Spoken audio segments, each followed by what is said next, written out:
me tell you this. If you're not a bitch to at least one person in your life, you're doing something wrong. If somebody ain't looking at you like, I hate that bitch, you ain't doing something right.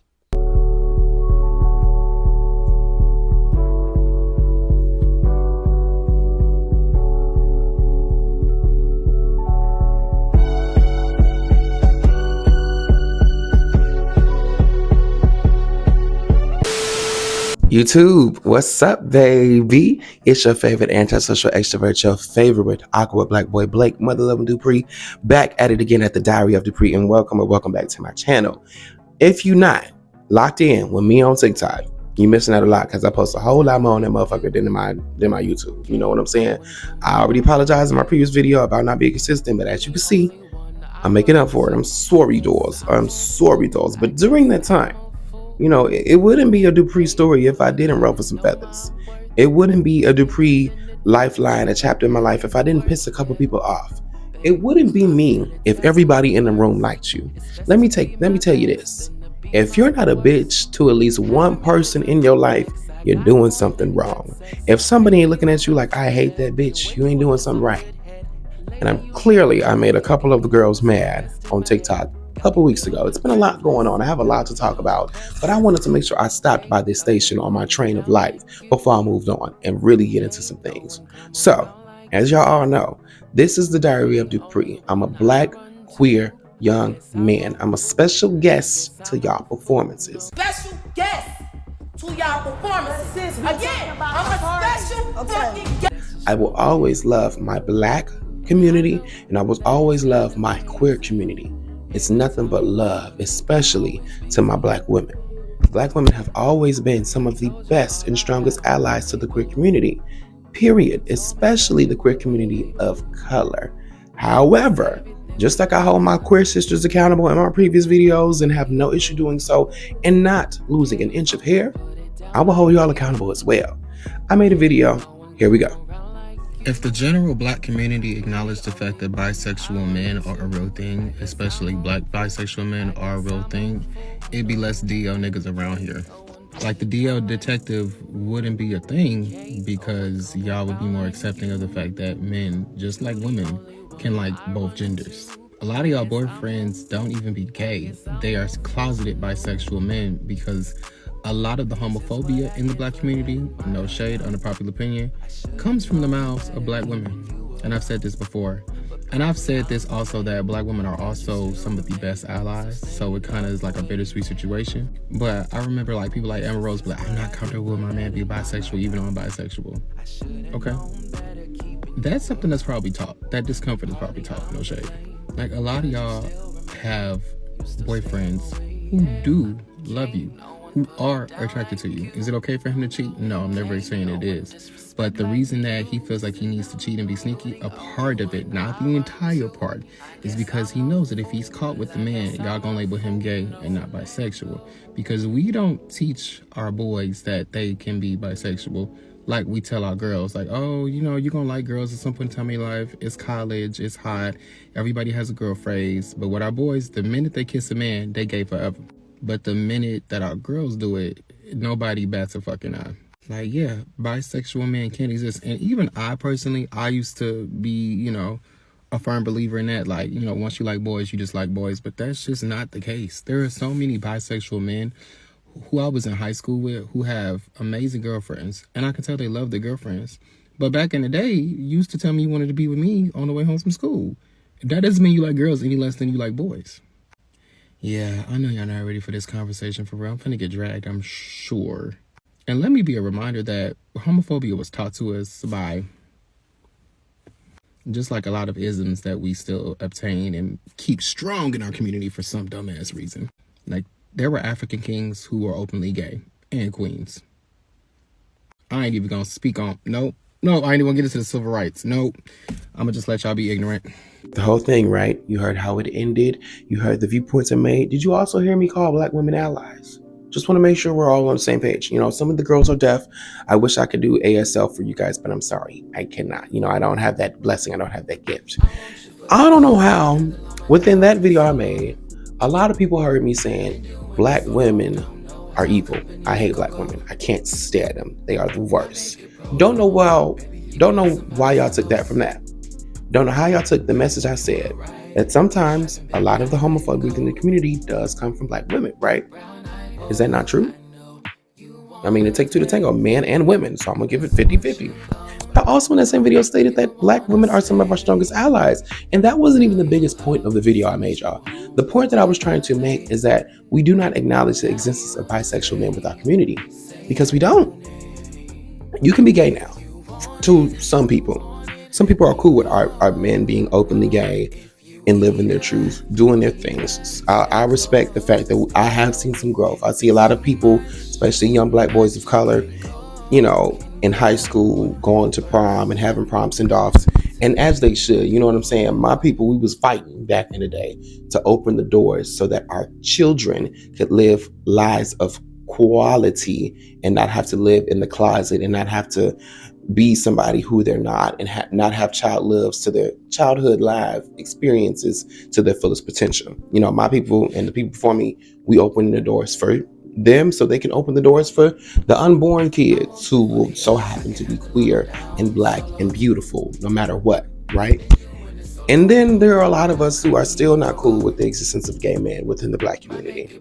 As old school as that is, as 1994 as it is, it's a very prevalent thing within people my age and even younger. I'm not going to act like homophobia still ain't in this bitch whooping ass.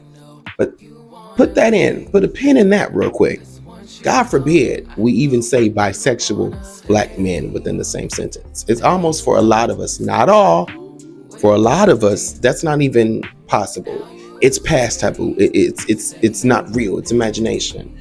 A lot of us, we always accept the fact that our girls will have a phase where she is experimental and willing to try things with people of the same sex. Girls kissing girls because it's hot, right? Or when you go to college, you're going to kiss a girl. Like every girl likes girls. I've heard that so many times growing up. And now as a man in my 20s, I've heard that countless times, right? Why don't we have that same grace and extension for boys? They're human beings, aren't they? They grew up in the same communities, went to the same classrooms, have very different experiences, of course. I do think girls overall have a harder life to live.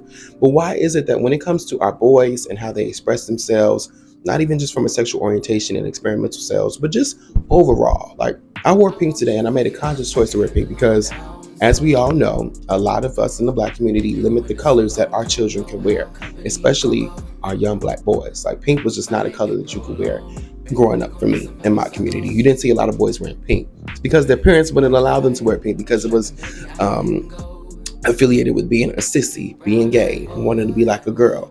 When in reality, it's just a nice color. And if you look at it, it complements my skin well. Shout out to Club Culture for the pink hoodies, bitch.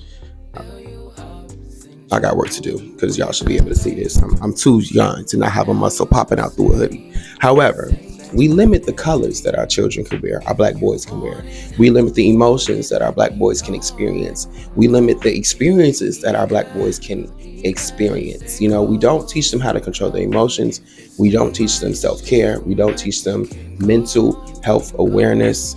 And it shows when they become young black men who have these feelings and urges that they had when they were children, but you never even wanted to talk to them about it. So of course, it leads to an increasement in DL culture, and it leads to an increasement in DV, experiences within our community. It increases to health risk at a very early age. I strongly believe, and Craig the writer Stewart says this a lot, and I strongly believe this too. A lot of the reason our black men just die of natural causes so early on in their age, like 54, younger, 40, some they getting younger and younger, having heart attacks in their 30s and just dropping like flies, is because you all raised a hyper-masculine robot who did not learn from his parents, his peers, his teachers, how to handle emotion. I think a lot of black men are so stifled and silenced by the limitations we put on them from birth that we have killed a lot of creativity, a lot of innovation, a lot of athletic, awareness. Like I think about all of the beautiful black boys who can dance and dance well and do the damn thing. But when you post them on Facebook, Y'all focused on him being a cheerleader and a dancer, not on his and his sexuality, and saying that he doesn't know his dad, and that, you know, if you're a proud dad and you would be disappointed by this comment, y'all be more focused on the sport they're in than them excelling in that sport. I'm like, so y'all want him to pick up a football and not enjoy his childhood? If he want to be a cheerleader and he's great at that, if he's the cheer captain, let him be that. Be glad that he ain't in the streets, making stupid choices. And I feel like a lot of y'all still praise the stupid choice ass nigga over the nigga who is gay and queer, but is about his shit. And I'm gonna be honest with y'all, gay queer men, we don't really have the option to not be on our shit. Who gonna look out for us? Besides the small percentage of allies that I listed earlier. It's a very small percentage, because I do believe the majority is still homophobic. The majority still doesn't acknowledge the existence of bisexual black men. And the point that I was really trying to lock in on that video was the fact that if we were more accepting of our boys having, or allowing them to have the life that our girls have, the range that we allow our girls to have, we would have less DL black men. Because a lot of your men aren't even gay. They're bisexual. They're closeted bisexuals. It's never okay to cheat on your significant other.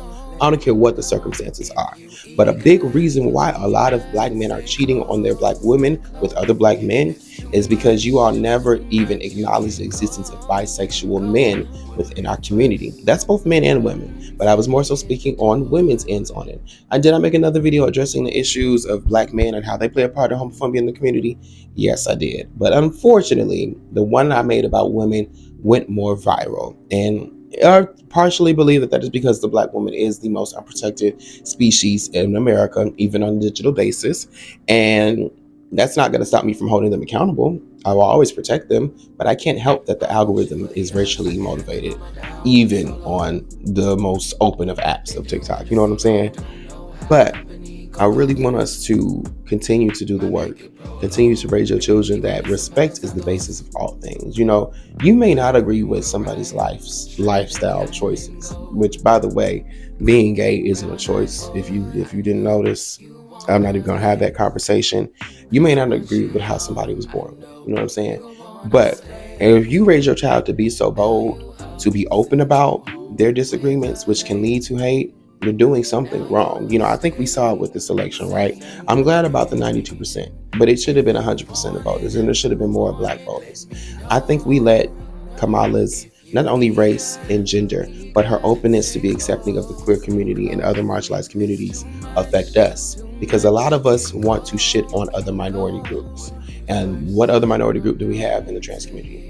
Think about it. Black folks can't catch a break. Everybody trying to shit on black folks from every perspective, in every way, both in industrial, entertainment, redlining. So, of course, some black folks are going to want to shit on somebody. If everybody shit on them, hurt people hurt people. Who can they shit on? They can't shit on the whites. Can't shit on the Asians. Can't shit on the Hispanics. They gonna shit on their women, and they gonna shit on they faggies. They girls. Especially they girls. And when I say girls, I'm not talking about women. I already said girls. Women. I'm talking about females, yes. And females and the males within the community, they gonna shit on the gays. Okay? So if they shit on the gays, you best believe they're not even gonna acknowledge the existence of a bisexual black man. And that is the point of the video I was making. I love black women. I come from a black woman. I was raised by black women. My mother, my grandmother, and my great-grandmother were teachers for years within their communities. I ain't never had a problem with a black woman. But I will always hold all of my people accountable. And who's going to stop me? Who's going to check me, boo? Who? So yeah, I just had to come up here and go into detail and explain this to y'all, because I know my YouTube audience, when y'all there, y'all locked in, and y'all get where I'm coming from. And a lot of people did understand where I was coming from. I'm not gonna act like they didn't. I got more than a few DMs of people saying like, I see you, I understood it, I comprehended it. A lot of people are choosing not to comprehend my message, or choosing to only focus on one sentence I said. And within that same breath, also gave that same group of people their tens, their flowers, because they don't get theirs. And I'm going to make sure they get theirs from me. So welcome to my channel. Welcome back, y'all. I have a lot more content coming. I thank you all for the support. I got some more music coming. I just love the fact that God has blessed me with such creativity and the tools to do what I love to do. And we up in here to the moon and back. So make sure you look in the mirror, tell yourself, yeah, I am that because you've been that and you always will be that. Till next time, peace, baby. Girls can't take my motherfucking mouth, bitch. My mouth is real and it's raw and it's raunchy, bitch. I'm gonna give the girls exactly what the fuck they asked for.